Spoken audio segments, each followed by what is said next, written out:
Hello students, I'm Anusha, your English teacher, and today we are going to study about present tense.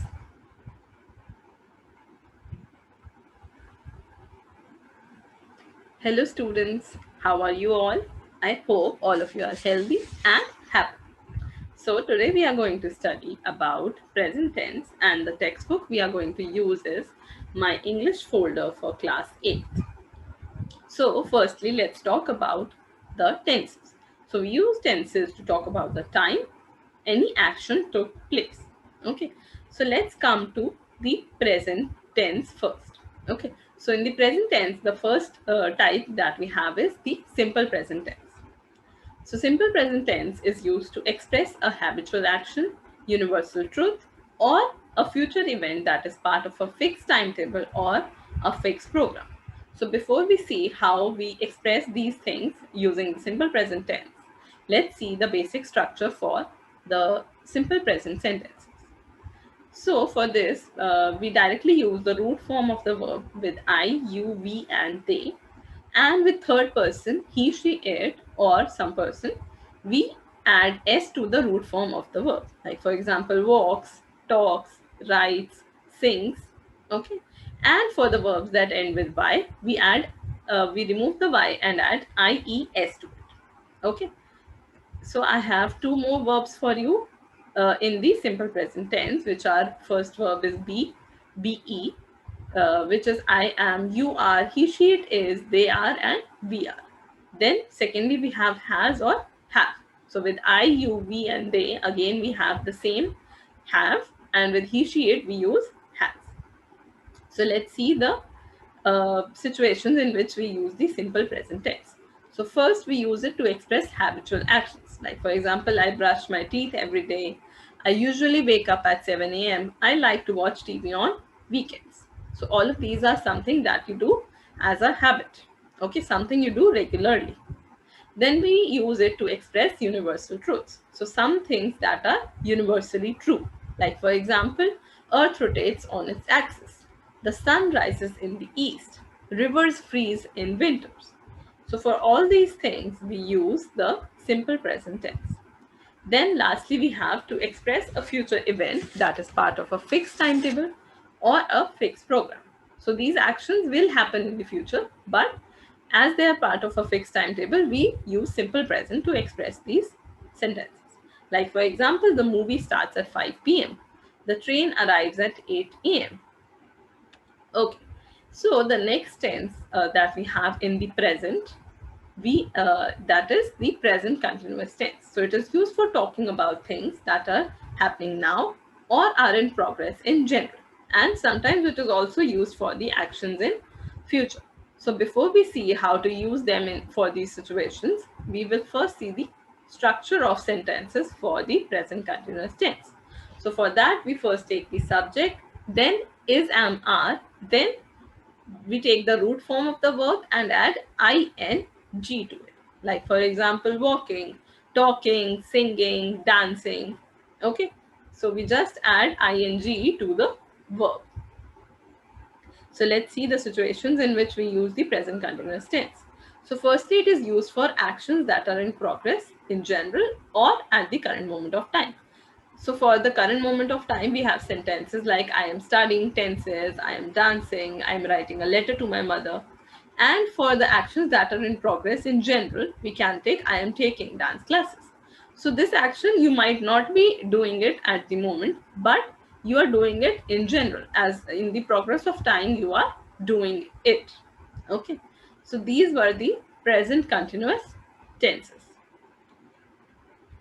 Then lastly, we have the actions that are going to happen in future.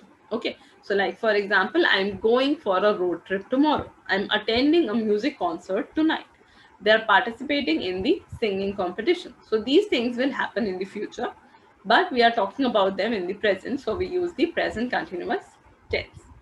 Then next we have the present perfect tense.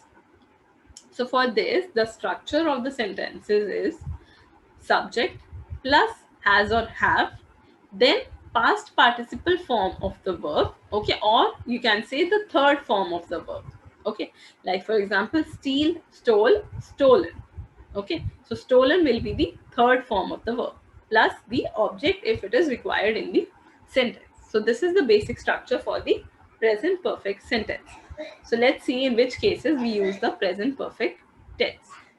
So it is first used when we are talking about the actions that we have just completed.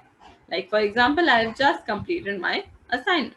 The teacher has just gone out. Okay, so these actions have just been completed. Okay. Then it is also used for actions that were done at an unspecified time when we are not specifying the time.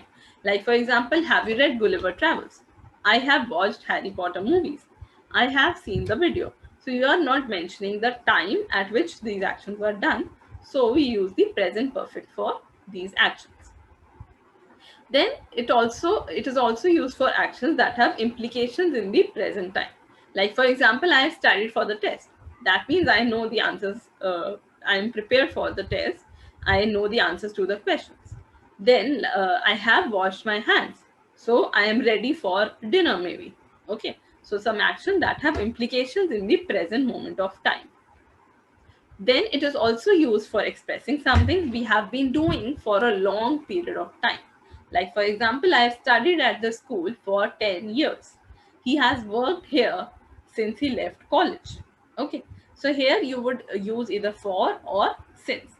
Then for is used when we are talking about a duration of time, and since when we are talking about any point, specific point of time. Like, for example, since 2 May. Okay. And when we are talking about duration of time, like 2 weeks, 10 years, then we will use for. So I have a list of common verbs and their past participle forms for you. So these are say, said, said. So for some of the verbs, it is same for the second and third form. And some are different. Like for example, go past tense form is went and past participle form is gone.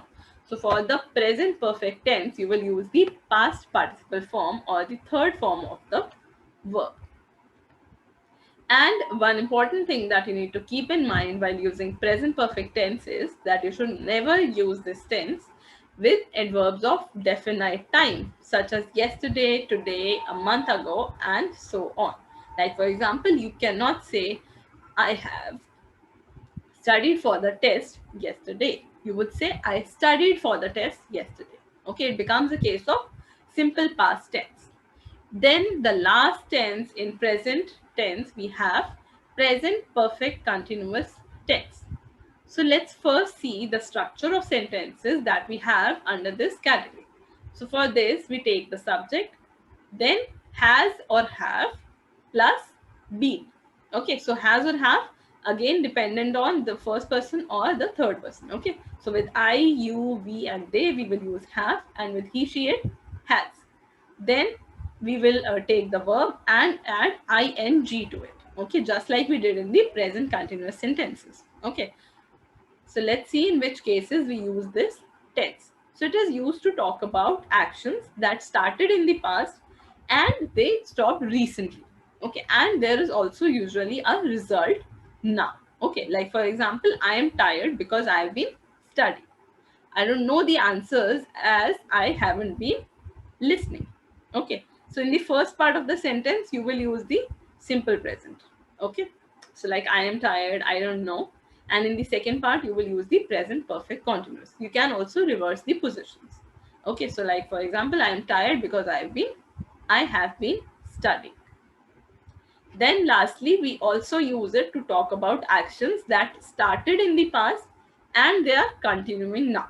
And we often use for and since with these sentences. Okay, like for example, he has been sleeping since 2 p.m. They have been cleaning the room for 2 hours.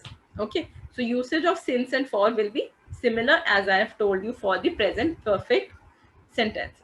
Okay, so since when we are talking about any point of time, and you will use for when we are talking about a duration of time. Okay, so I hope these present tenses were clear to you. All the four of them: the simple present, present continuous, present perfect, and present perfect continuous. Thank you for listening.